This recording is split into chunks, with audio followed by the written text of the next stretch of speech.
మంత్రి పొన్నం ప్రభాకర్ పై బండి సంజయ్ మరోసారి సంచలన వ్యాఖ్యలు చేశారు. కరీంనగర్ పార్లమెంట్ నియోజకవర్గ అభివృద్ధికి తాను ఏం చేశారో ప్రజలకు వివరించారు. కేంద్రం ఎన్ని నిధులు ఇచ్చిందో మోడీ ఏం చేశారో తెలియజేశారు. పార్లమెంట్ ఎన్నికల్లో కరీంనగర్ లో కాంగ్రెస్ ఓడిపోతే రాజకీయ సన్యాసం తీసుకుంటారని పొన్నం ప్రభాకర్ కి బండి సంజయ్ సవాల్ విసిరారు. నేను సవాల్ చేస్తున్నా, చెప్తున్నా, సరే ఇదే నువ్వు చెప్పిన వాదన మీద నువ్వు ఈ పార్లమెంట్ ఎన్నికలు సిద్ధమా చెప్పు. ఇదే నువ్వు చెప్తున్న వాదన చెప్తున్నా, తప్పు మాట్లాడుతున్నావు కదా. నేను మా అమ్మ గురించి చెప్తున్నాను. నువ్వు ఏదో దీన్ని జిమ్మికులు చేసి యాక్టింగ్ చేస్తే నీ యాక్టింగ్ వాళ్ళు నమ్మరీడా. ఆ కేసీఆర్ గారు కేసీఆర్ కూడా నేర్చుకుంటున్నావు నువ్వు.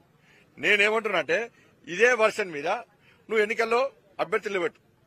చలో నేను దాని మీదనే మాట్లాడతా. నేను రాముడి మాట అన్ని మాట్లాడతా. ఈ ఎన్నికల్లో నేను ఓడిపోతే చలో నేను రాజకీయ సన్యాసం తీసుకుంటా. ఈ ఎన్నికల్లో కాంగ్రెస్ పార్టీ ఓడిపోతే నువ్వు రాజకీయ సన్యాసం తీసుకుంటావా చెప్పు.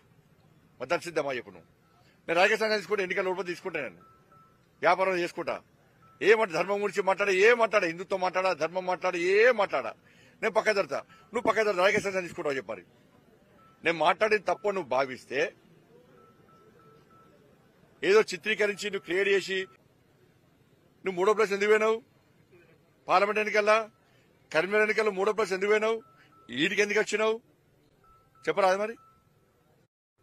ఇంకా మాట్లాడితే నీ జోలికి రాలే నేను. నువ్వంటావు గౌరవం